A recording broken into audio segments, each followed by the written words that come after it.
Old की comparative degree है Elder और ओल्ड की ही कंपैरेटिव डिग्री है ओल्डर। ध्यान से सुनेंगे मेरी बात। एल्डर का सुपरलेटिव होता है एल्डेस्ट और ओल्डर का सुपरलेटिव है एल्डर और ओल्डर वहां लगेंगे जहां बात एल्डेस्ट और ओल्डर सुपरलेटिव है, तो बात बहुत सारों में से किसी एक की कहां ध्यान है। सुपरलेटिव डिग्री क्या कहती है, कईयों में से कोई। कंपैरेटिव क्या कहती है, कोई। और पॉजिटिव क्या कहती है, सिर्फ। तो अगर हम ओल्ड लगाएंगे बात एक व्यक्ति की होनी चाहिए, एल्डर ओल्डर लगाएंगे तो दो की होनी चाहिए, बहुतों में से एक की बात करेंगे तो डिग्री सुपरलेटिव होनी चाहिए। ये सारी बातें पुरानी हैं, मैं आपको सिखा के जा चुकी हूं। एक बात और भी सिखा के जा चुकी हूं कि एल्डर के साथ कभी देन नहीं लगता हमेशा, जबकि ओल्डर कंपैरेटिव है तो क्या लगेगा।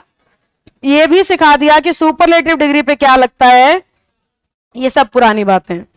अब नया पॉइंट क्या कह रहा है, नया पॉइंट ये कह रहा है कि अगर हम इंग्लिश के सेंटेंस के अंदर एल्डर या एल्डेस्ट में से कुछ लगाना चाहते हैं तो सेंटेंस के अंदर ब्लड रिलेशन होना चाहिए। अगर हम किसी भी तरह का ब्लड रिलेशन एक्सप्रेस कर रहे हैं तो हम एल्डर लगाएंगे दो के लिए और एल्डेस्ट लगाएंगे दो से ज्यादा के लिए।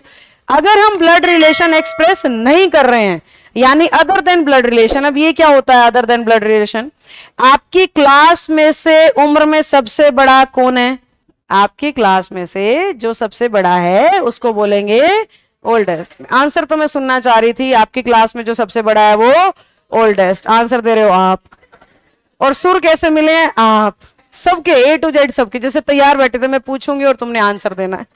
सुनो मेरी बात, आपके क्लास में ब्लड रिलेशन थोड़ी है सबका आपस में, तो आप में से जो सबसे बड़ा दिखाया जाएगा ना वही तो कौन है, ओल्डेस्ट। आपका आपस में ब्लड रिलेशन नहीं है और उम्र में सबसे बड़ा दिखाना है।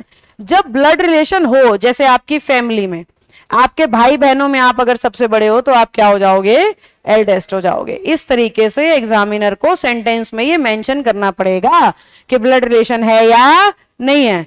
अगर ब्लड रिलेशन है तो एल्डर और एल्डेस्ट की तरफ जाना, ब्लड रिलेशन ना हो तो ओल्डर और ओल्डेस्ट की तरफ। एग्जाम्पल से देखो बेटा, ये चीज ना आती रहती है।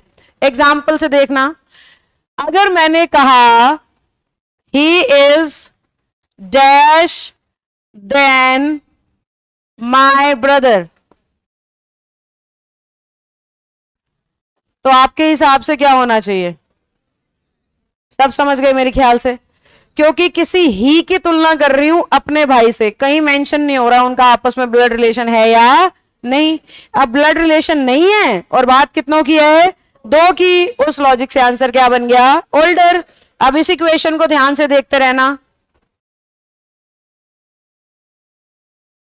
अब बताओ, और देन की जगह भी टू, क्योंकि ही और हिज ब्रदर से पता लग गया दोनों का आपस में ब्लड रिलेशन है, और ब्लड रिलेशन है तो हमारा आंसर क्या बन जाता है, एल्डर बन जाता है। क्या हमें बात समझ आ रही है, सभी को समझ आ रही है, श्योर हैं आप लोग।